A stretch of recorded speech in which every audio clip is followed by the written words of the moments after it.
ये शेर अल्लामा इकबाल का हमारे पाकिस्तानी नौजवान, हमारे टैलेंटेड पाकिस्तानी जो किसी से कम नहीं, ये उनके नाम है। ये शेर, नहीं तेरा नशीमन कसर सुल्तानी के गुंबद पर, नहीं तेरा नशीमन कसर सुल्तानी के गुंबद पर, तू शाही है बसेरा कर पहाड़ों की चट्टानों पर।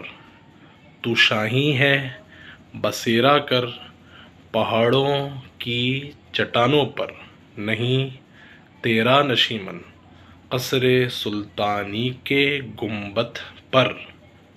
हमारे नौजवान ये शाही हैं।